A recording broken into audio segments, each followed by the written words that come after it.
La gestion des talents, c'est une préoccupation de plus en plus banale, courante dans les entreprises aujourd'hui. Alors l'ouvrage essaye de montrer pourquoi c'est une préoccupation actuelle, qu'est-ce qu'on met dedans, cette gestion des talents, qu'est-ce que c'est qu'un talent, et aussi quelles sont les pratiques, mais aussi les limites des pratiques de gestion des talents. La notion de talent, elle est utilisée par beaucoup d'entreprises, ce qui ne signifie pas que tout le monde met la même définition derrière le même terme. Ce que la notion véhicule, c'est quand même deux choses importantes. À la fois, tout ce que la personne peut avoir d'unique, qui la distingue des autres. Puis deuxièmement, le talent, c'est avant tout quelque chose qui a besoin d'être travaillé et d'être développé.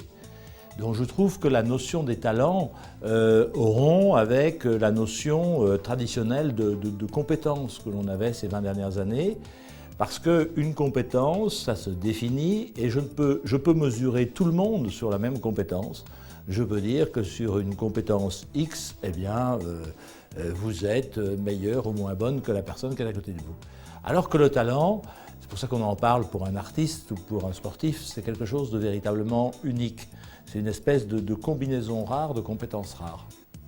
Il y a une dizaine d'années, parce que ça émerge fortement il y a une dizaine d'années, les entreprises se trouvaient dans une situation de lutte féroce pour essayer d'attirer certaines compétences qui étaient vraiment rares. Le premier livre important sur la gestion des talents, ça sort en pleine bulle Internet. Quand toutes les entreprises veulent essayer d'attirer les mêmes compétences au même moment.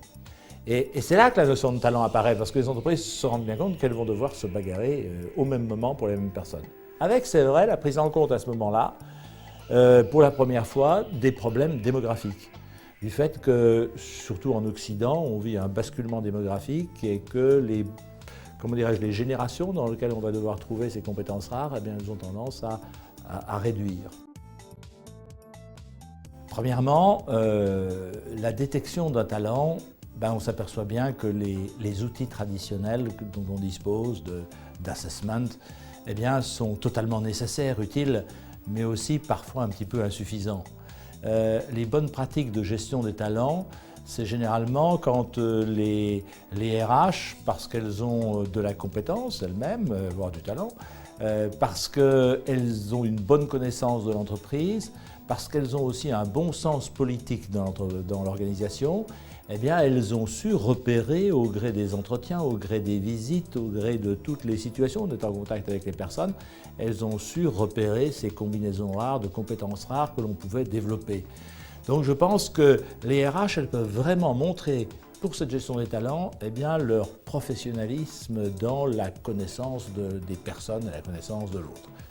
Il est certain que si je veux pratiquer la gestion des talents au niveau d'une entreprise, eh bien, ça redonne du poids au centre, c'est-à-dire à la fonction centralisée.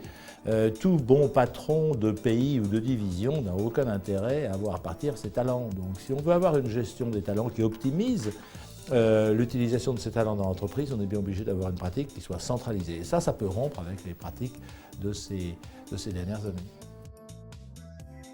Une des limites de la notion du talent, c'est d'être tellement centré sur la personne, avec ce qu'elle a d'unique, c'est ce que je disais tout à l'heure, il est bien certain que le risque, c'est pas simplement d'avoir des gens excellents, c'est encore faut-il qu'ils aient la capacité de travailler avec d'autres. Si vous avez une équipe de football avec uniquement des talents et des stars, ça ne fait pas forcément une bonne équipe. Ça fait un ensemble de stars, mais ça ne fait pas une équipe. Et je pense que ça, c'est une grande limite. Plus on met l'accent sur ce qui est unique et individuel et lié à une personne, plus on peut avoir de difficultés à les faire fonctionner avec les autres. Mais en faisant toujours bien attention à ce que les deux soient en phase et en cohérence, c'est-à-dire à ne pas abandonner des problématiques classiques de gestion des ressources humaines au profit de gestion des talents ou réciproquement. Le talent, c'est du don, mais c'est quand même beaucoup de travail. Une des grandes difficultés aujourd'hui pour les générations nouvelles qui arrivent sur le marché du travail, c'est qu'elles n'ont pas forcément cette expérience de la vie collective qu'attendent les entreprises. Autrement dit, on a vécu énormément de choses différentes. On a une très grande expérience, très large. Le seul problème, c'est que quand vous êtes dans une entreprise, vous ne savez pas combien de temps vous allez y rester. Autrement dit, même si chacun d'entre vous, mais enfin c'était vrai à ma génération, quand on commence à travailler, on se dit quand même dans cette espèce d'entreprise d'idiot, dès que je trouve quelque chose de mieux, je pars. Tout le monde a toujours pensé ça.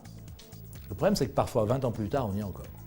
Donc on a bien besoin de faire l'apprentissage, de savoir fonctionner sur le long terme avec des personnes que l'on n'a pas forcément choisies, que l'on n'aime pas forcément, que l'on rayerait de son Facebook si on avait la possibilité, ou que l'on n'accepterait jamais comme ami, mais on est obligé de travailler avec.